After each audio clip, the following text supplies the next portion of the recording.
Guten Yardening, everybody! Well, today is the first episode in our Yardening Finance series where we talk about some of the costs that go into the various projects that we do here at Guten Yardening. Now, this is a really important series for us because we want to show you some of the costs that we incur here if you're considering trying some of the projects that we do, or even considering trying some variations of what we're doing. We want to make sure that you understand what you're getting into from the outset. And so today what we're going to talk about is our indoor garden raised bed, a 3x3 raised bed. We're going to talk the cost of building, the cost of filling, and then just in general our long-term expectations for this bed. Well, first and foremost, let's take a look at the overall bed. This is a 38-inch tall raised bed. That's right, the top part here is 38 inches off of the ground. Our rationale behind building something that height is that we're getting up to a point where we don't have to bend over when it comes time for planting. Additionally, we have about 14 inches of potential soil depth, with the bottom of our raised bed coming right about here. So 14 inches of depth. Now, we did a video where we talked about how we built this raised bed, and you can check that one out. I'm not going to focus so much on how to build it as the cost. And then I'll also, of course, talk about the cost of filling a bed like this, because that's one of those costs that a lot of times people don't consider as they're getting started with their raised beds. Now, the sides of these raised beds are made out of cedar pickets. Now, these are individually sold cedar pickets that are about 5.5 inches tall each. And then we have a 6-foot length. And so for a 3x3 bed like this one, I'm able to use one single cedar picket for two different purposes, or two different sides. Now, each of these pickets are around $3, maybe just a little bit under $3, and sometimes we can get them on sale at our local store for this. So what we're talking about here in total is 6 of those cedar pickets needed for the entire surround of this raised bed. Plus, we used it as a bottom portion as well. So that's what this is resting on. The entirety of the soil is resting on that as well. Now, you can choose between treated or untreated lumber for this. We've chosen untreated, even though I understand that they've changed the formula or the way that they treat lumber, so it's supposed to be safe for your garden. We still tend to use untreated wood because that's something that we just want to keep as natural as possible. So all told, purchasing 10 of those cedar pickets, we're looking at just under $30 for that portion of this raised bed. Now, for the legs on this raised bed and also for the ledge here at the top, we use the least expensive studs that we could find. Now, 2x4x8s used to be pretty cheap, in my opinion, $3.50. This was the moment of sticker shock for me, because when I went there and I asked to get the least expensive, they were almost $8 a piece.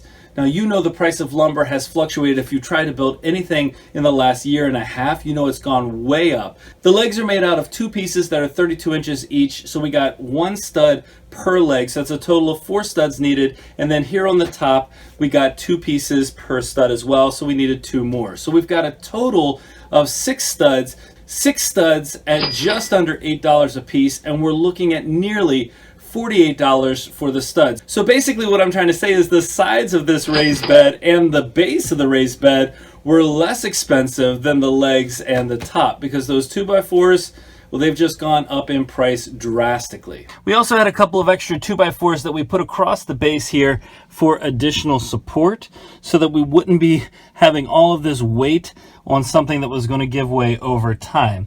But those were 2x4s that we had in stock. If you'd like to add those 2x4s to your build, you're looking at another 2 2x4s, so that's another about $16.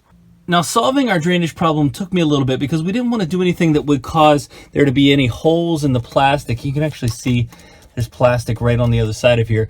I didn't want there to be any holes in here that would cause harm or damage to any of this wood. So what we have here is about a $4 fix. And that's a $3 drain here that's supposed to go into a camper. And then if you look closely, you can see some screen material in here. Now, that screen material is a screen repair kit, and I just put it there to filter out any big pieces of dirt or soil coming through here. So this piece screws onto the top, sucks it down, so that we're actually creating a barrier here. There's no water that's going to get through this. It's just going to come right down into whatever container I place underneath this bed. That total cost there with the screen repair kit and this drain is $4 $2.50. Now, one of the most important facets of this raised bed, in my opinion, is what you can only see a little bit of here, and that is our pond liner. Now, this is 20 mil food safe pond liner. This pond liner is performing an incredibly important job for this raised bed. And what it's performing is a protective measure against any of the water that we're using, anything that we're watering, coming down here and impacting our cedar pickets. Now, of course, any wood that you purchase isn't going to last forever, but because we don't have any of the elements, the rain or snow or anything like that coming down on the exterior of our raised bed, and because we're protecting the interior of our raised bed with this pond liner, that means that the longevity of this bed is going to be extended quite a bit. And that's really important for something like this, where we're putting a decent amount of money into this raised bed. This pond liner that we got cost almost $30, but we had plenty left over after we put it in this bed. And it is covering up the entire wall inside and the base of this bed. Now, it's one thing to build an elevated raised bed outdoors, knowing that you're probably not going to have to move it around very much, but this bed is pretty heavy, especially when there is a soil in here that's 10 or 12 inches deep. And that's why we decided to put casters on it. These casters are rated for 250 pounds, and they cost us $5 for 4 of them. They were very easy to put on, and the fact that I can move this perfectly full raised bed is well worth that investment. Now, last but certainly not least, in terms of general bed assembly, we have our screws. We used about a half a pound of screws total in this bed as we were assembling it, and that brings us to a total for this particular type of screw of about $4 in screws. So $4 added to our total cost, and these are just 2.5-inch decking screws. And now the last cost that goes into this bed is filling it with about a foot of this, in our case, soilless potting mix. And if you look closely, you can see we have some vermiculite, some perlite in here, we have coco cure in here, we have some peat moss, and then we have worm castings, as well as a little bit of organic potting mix. So to calculate the amount that it costs to fill this bed, I'm just going to do a simple calculation and say that it's 3 by 3 by 1, which is 9 cubic feet worth of soil. Now, if you ever buy a bag of organic potting mix just by itself, you know that you're probably looking for 1 cubic foot somewhere in the neighborhood of $6 or $7. Now, we've been fortunate enough to find some of the materials that we put in here on sale, like really nicely on sale. But that being said, what I'm going to do is average it out to $6 a cubic foot, and that brings us to about $54 to fill this raised bed. Now, that's a variable amount, of course, depending on what you can find or what you put into your bed. I mean, with our worm castings, there was an initial $30 investment, but we haven't had to put any money into that since then, since we bought those worms. Well, with this bed, I'm going to average it out and say $54 is a pretty good expectation for the cost to fill. Again, you may get it for less expensive than that, but I don't want you to be surprised when you've built a nice raised bed and suddenly you have an additional expenditure to put into that bed.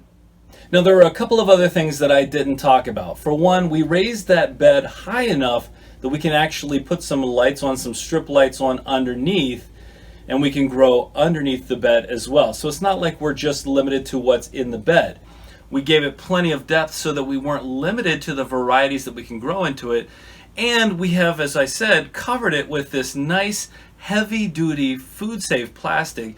And so our expectation is that this bed's life is going to be quite a few years, and I do mean 10 plus years at least.